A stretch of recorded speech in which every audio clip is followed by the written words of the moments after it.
उत्तर प्रदेश के संभल में पिछले साल 24 नवंबर को शाही जामा मस्जिद के सर्वे के दौरान भड़की हिंसा की जांच के लिए गठित न्यायिक आयोग तहकीकात में जुटा हुआ है।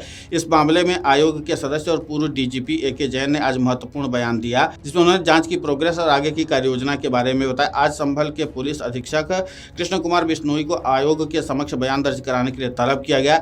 इसके बाद अहम जानकारी उनकी ओर से दी गई। पूर्व डीजीपी ए.के. जैन ने बताया कि संभल एसपी से विस्तृत पूछताछ की गई है, जिसमें हिंसा के दौरान पुलिस प्रशासन की भूमिका, कानून व्यवस्था बनाए रखने के लिए किए गए इंतजामों और घटना से जुड़े अन्य पहलुओं पर गहन चर्चा हुई। जैन ने कहा कि हमने एसपी से हिंसा के कारणों, घटना के दौरान परिस्थितियों और पुलिस की कार्रवाई के बारे में विस्तार से जानकारी ली है। ये जांच का एक महत्वपूर्ण हिस्सा है और हम हर पहलू को ध्यान से देख रहे हैं। संभल एसपी कृष्ण बिश्नोई ने संभल में हुई हिंसा के लिए गठित न्यायिक आयोग की टीम द्वारा पूछताछ पर कहा, 24 नवंबर को संभल में हुई हिंसा के लिए 3 सदस्यीय आयोग बनाया गया था। सभी साक्ष्य और विवेचना में हुई प्रगति का विवरण आयोग को दे दिया गया है। संभल हिंसा में कुल 12 एफआईआर दर्ज की गई, उनमें से 6 की चार्जशीट हो चुकी है। लेकिन इस पूरे घटनाक्रम को लेकर के न्यायिक आयोग से पूछताछ के बाद संभल के एसपी कृष्ण कुमार बिश्नोई ने क्या कुछ कहा है, आप खुद सुन लीजिए उन्हीं की जुबानी। 3 सदस्यीय आयोग जो 24 नवंबर को संभल में जो हिंसा हुई थी उसके बारे में बनाया गया था। उनके द्वारा आज यहाँ पे 11 बजे मुझे बुलाया गया था, मैं प्रस्तुत हुआ। 3 साढ़े 3 बजे तक उन्होंने डिटेल में जितने भी मसले थे उन सब पे बातचीत की, उन सबके संतोषजनक जवाब भी दिए। उनके द्वारा जो एविडेंस है, साक्ष्य और विवेचना में जो प्रगति है उसकी डिटेल्स मांगी थी, उन सारी डिटेल्स आयोग को दे दी गई है।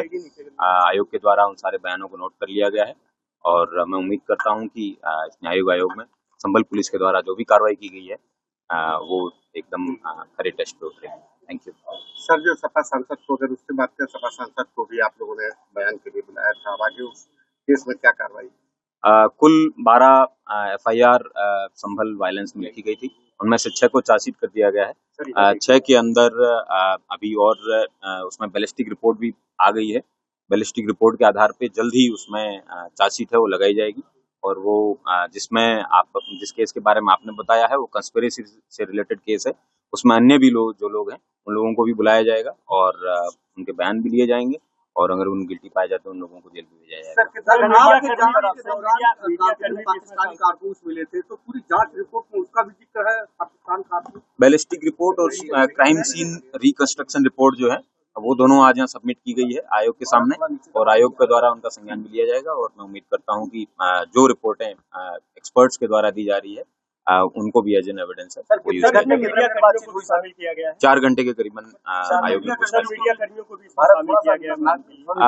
मीडिया कर्मी जो लोग वहाँ पे मौजूद थे उन लोगों के द्वारा स्वयं भी क्योंकि वो भी एक लाइव विटनेस थे उस पूरी घटना जो हुई थी और सारी घटना कैमरों में कैद थी, इसलिए उनके भी बयान है, वो भी महत्वपूर्ण बयान है, उनको आयोग द्वारा बुलाया गया। मैं उम्मीद करता हूँ वो भी आयोग के सामने प्रकट होकर अपनी बात मेरे द्वारा जो 2 एफिडेविट है, एक एफिडेविट पूर्व में दिया गया था और सप्लीमेंट्री एफिडेविट है वो आज जमा कराया गया है। आगे भी बुलाएंगे। आयोग ने यह भी स्पष्ट किया कि जांच प्रक्रिया को और गति देने के लिए अब अगले चरण में अन्य पक्षों के बयान दर्ज किए जाएंगे। आयोग के अनुसार 15 अप्रैल को मीडिया कर्मियों के बयान दर्ज कराने के लिए बुलाया जाएगा ताकि हिंसा के दौरान उनकी मौजूदगी और उनके द्वारा देखे गए घटनाक्रम की जानकारी ली जा सके। इसके बाद 16 अप्रैल को संभल के सांसद जियाउर रहमान बर्क को भी बयान के लिए तलब किया गया है।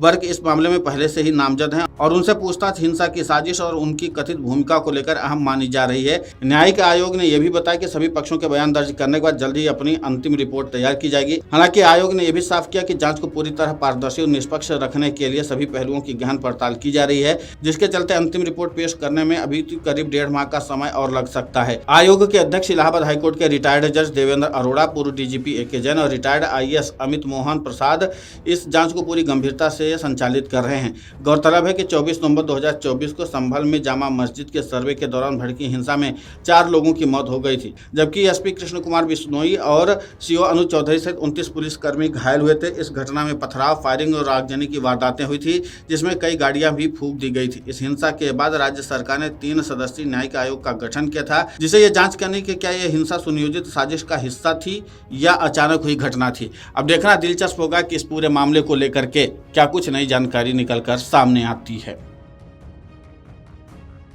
अगर आप ये वीडियो YouTube पर देख रहे हैं तो हमारे चैनल को सब्सक्राइब कर बेल आइकन दबाएं और Facebook पर देख रहे हैं तो हमारे पेज को लाइक करें।